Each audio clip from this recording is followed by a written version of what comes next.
Olha, existe um detalhe sobre Bradesco que ninguém te conta. Tem gente que diz que o Barsi comprou as ações do Bradesco por conta dessa particularidade. Agora, que detalhe é esse? Será que vale a pena investir em ações de Bradesco para quem foca em dividendos? O que as estratégias do Clube do Valor aqui falam sobre Bradesco? Tudo isso a gente vai te comentar nesse vídeo, vai te ajudar a responder essas perguntas. E quando eu digo a gente, é porque quem vai guiar esse vídeo aqui é o Felipe Almeida, meu sócio, planejador financeiro do CFP. Filipão, bola contigo. Enquanto você, clubista que está assistindo, comenta aqui se você tem ou não ações do Bradesco.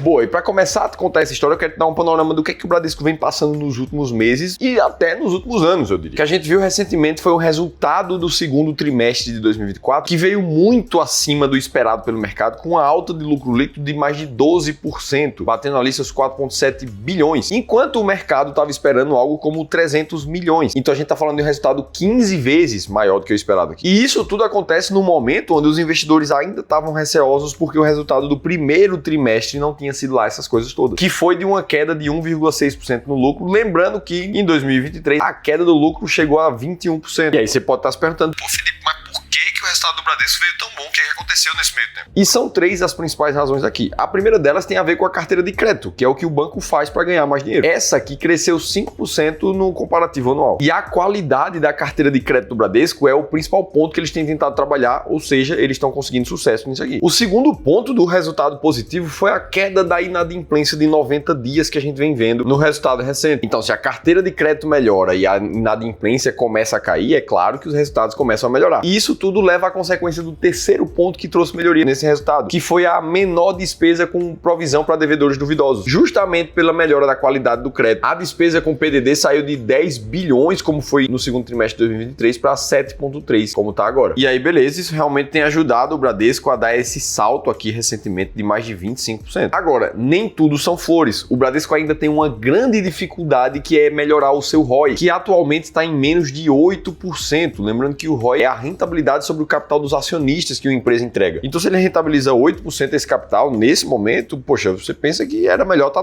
na taxa Selic, que paga mais do que isso. E aí a gente vai ver uma comparação breve com outros bancos, a gente vai ver que realmente o Bradesco figura entre um dos ROIs mais baixos da bolsa. Inclusive, o JP Morgan, uma das maiores instituições financeiras do mundo, avalia que o próximo ponto de melhoria é justamente o ROI. E outras casas de análise, como a da XP, por exemplo, afirma que ainda existem pontos de atenção muito grandes que o Bradesco precisa melhorar. E a gente já vai falar sobre isso, mas aí agora eu te pergunto, como é que você, investidor que trabalha numa área que não é do mercado financeiro, na maioria das vezes, que é o caso de vocês aqui, vai saber quais ações comprar quando até mesmo os agentes do mercado financeiro divergem nas suas opiniões? O banco X manda comprar, o banco Y manda vender e fica nessa loucura. E você vai escolher com base no quê? A gente precisa encarar a realidade e entender que essa tomada de decisão não é tão simples. Ainda mais quando a gente fala de outras 300 de tomadas de decisão que você tem que ter no seu dia, na vida pessoal e no teu trabalho. Agora, eu garanto para você que tudo fica mais simples quando a gente sistematiza essa decisão. Vou te dar um exemplo real de uma consultoria de investimentos que a gente fez. Esse investidor aqui, que eu vou chamar de Paulo, ele tinha 2% da carteira dele em ações do Bradesco, 15% em ações da Engie, 6% em Klabin, e você vê que as porcentagens entre as ações eram bem diferentes entre si. E aí, ao passar por uma consultoria gratuita, o consultor do Paulo explicou duas coisas para ele. Primeiro, que existiam várias ações ali da carteira dele que já estavam caras, que já não eram mais tão boas para dividendo e que valeria a pena repensar nessas empresas, justamente para colocar o dinheiro em empresas mais baratas e mais pagadoras de dividendos na mesma época. E aí, quando o consultor perguntou pro Paulo por que ele tinha comprado cada uma daquelas empresas, ele não soube responder com tanta clareza. Ou seja, estava faltando duas coisas: uma estratégia para selecionar os ativos, saber quando comprar e quando vender, e um desenho ideal da carteira de investimentos dele. E foi nessa 1 hora de consultoria gratuita que ele recebeu exatamente um plano estratégico para ajudar ele nesses dois pontos. O Paulo, especificamente, decidiu continuar investindo com a gente do Clube do Valor, pensando em otimizar o sistema de investimentos dele. E eu vou te falar que a gente faz dezenas de consultorias como essas todos os meses. E o que a gente tem recebido de feedback são coisas como essa: Ramiro, que prazer te conhecer, a consultoria mudou minha vida. Já era bem organizado, mas mesmo assim ainda cometia alguns erros básicos. Então, se você tem um caso parecido como o do Paulo, que não tem tempo, que não tem uma estratégia muito bem clara, que não confia no seu assessor de investimentos, eu preciso te convidar para participar de uma das vagas da nossa consultoria gratuita. Para concorrer a uma delas é muito simples, é só colocar teu nome e teu telefone no link que eu vou deixar aqui em cima ou na descrição do vídeo. Pois bem, agora vamos falar o que é que ninguém tá falando sobre o Banco Bradesco. Até porque isso aconteceu aconteceu numa reunião muito importante chamada Non-Deal Roadshow, que são reuniões que as empresas fazem com investidores sem compromisso de fechar negócio ali. E a última reunião como essa aconteceu no segundo trimestre de 2024. E o que o próprio Bradesco falou naquele momento ali é que ele está progredindo na recuperação da rentabilidade do ROI, só que a velocidade que isso vai acontecer vai depender da melhora da carteira de crédito e da inadimplência da carteira, que, como eu acabei de te mostrar, deu uma melhorada no período recente. Só que a gente está falando de inadimplência de mais de 5% ainda, enquanto o sistema financeiro nacional está em torno de 3%. E existe uma explicação muito clara para o Bradesco ainda estar com a inadimplência acima da média. E é isso que eu vou te explicar agora. O que não tem explicação nenhuma é alguém aqui do canal ainda não conhecer a experiência do Mestres do Capitalismo. Se você ainda sente que não tem controle do seu próprio dinheiro, quer encontrar formas claras de ganhar cada vez mais dinheiro na sua profissão, empreendendo, e quer aprender a investir bem, mas ainda não sabe por onde começar, então tá na hora de você começar a tomar decisões com um método, exatamente como um mestre do dinheiro faz. Já foram mais de 40 mil pessoas que passaram por essa experiência e a nota que elas nos dão é de 4,9 num ranking de 5. Então, se você quer se tornar um mestre do seu dinheiro, clica num link que eu vou deixar aqui em cima ou na descrição desse vídeo. Beleza, agora para entender por que a inadimplência do Bradesco ainda tá tão alta, e a gente consegue ver isso nessa curva aqui muito claramente, onde de dezembro de 2020 para frente a inadimplência do Bradesco só aumentou. Naquela época ali a gente tava vivendo um misto de duas coisas. Primeiro, a pandemia, que trouxe seus problemas por si só, a taxa de juros lá embaixo. E segundo, os bancos digitais que começaram a incomodar cada vez mais os grandes bancos, e o Bradesco foi um dos que foi mais afetado. E a decisão meio pessoal do banco ali foi começar a conceder créditos para o mercado, justamente numa tentativa de aumentar a sua carteira de crédito. Só que essa liberação de crédito demasiada acabou levando à inadimplência desses empréstimos. E é justamente isso que a gente consegue ver nesse gráfico aqui. Só que agora, em 2024, o Bradesco veio com um plano chamado de guidance, né, que muitas empresas soltam, para mostrar claramente como é que ele vai melhorar daqui para frente. Ele trouxe esses 9 pontos, e aqui eu destaco 4. A carteira de crédito, que ele vai continuar tentando melhorar em todas as linhas. A qualidade do crédito, para tentar derrubar a inadimplência. A melhoria gradual da rentabilidade, no ponto 7 ali, o lucro. E a redução de custos, para agilizar ainda mais esse processo de lucro. Então você vê que o Bradesco agora está tentando ir na contramão do que ele fez lá em 2020. Então será que essa alta aqui do Bradesco é só o começo? A gente vai ver algo muito maior? Afinal de contas, a gente está falando de um banco que de 2021 para cá chegou a cair 44%. Será que chegou a hora dele melhorar? Bom, para a gente decidir se vale a pena investir numa empresa ou não, a gente nunca pode se basear nas projeções do futuro, principalmente que a própria empresa fez. Afinal de contas, ela vai ser sempre otimista ali dentro do que ela pode fazer. Então, para avaliar de forma quantitativa se vale a pena investir no Bradesco ou não, vamos usar a estratégia máquina de dividendos que eu criei junto com o time de gestão aqui do Clube do Valor e que avalia critérios puramente quantitativos. Primeiro de tudo, a empresa precisa ter sido lucrativa nos últimos 12 meses e não ter prejuízo nos trimestres recentes. Depois disso, a empresa precisa ter uma liquidez mínima diária de mais de 3 milhões de reais. Precisa ter uma consistência de pagamento de dividendos por mais de 5 anos sem falhar nenhum ano. E precisa ter um dividendo alto na média dos últimos 3 anos. E aí, quando a gente olha para o Bradesco e vê ele com 499 milhões de liquidez diárias, entende que é uma liquidez super suficiente, vê uma consistência de pagamento de dividendos por mais de 10 anos seguidos, vê o banco com lucro, sem prejuízos recentes. Agora a gente precisa olhar para o terceiro critério, que é a média de dividend yield, que inclusive olhar para empresas desse jeito nos fez performar muito acima do índice Bovespa, como mostra esse gráfico, comparando a estratégia máquina de dividendos com a média do mercado. Inclusive, se você quer conhecer 7 outras empresas que estão dentro das mais pagadoras de dividendos, segundo a máquina de dividendos, é só você baixar um e-book gratuito que eu te contei toda a estratégia e te revelo as 7 empresas lá no final dele. Para fazer o download gratuito é só clicar aqui em cima ou no link da descrição do vídeo. E aí, olhando para esse aumento de dividend yield de 2022 para cá, a média nesse momento dos dividendos do Bradesco está pouco acima de 6,2% ao ano, o que coloca ele na 23ª posição da estratégia máquina de dividendos, ou seja, ele não está dentro das 10 maiores pagadoras da bolsa. Para quem vai montar uma carteira nesse momento, o banco não entra. E é justamente por isso que não é o Banco Bradesco que vai te deixar rico, mas sim uma carteira bem montada. Eu tenho os links aqui embaixo na descrição que vai te ajudar com isso. Mas se você é um investidor que gosta de receber dividendos e quer saber qual é a melhor ação elétrica da bolsa nesse momento, você precisa assistir esse outro vídeo aqui. Eu te contei tudo isso em detalhes, vou estar te esperando por lá.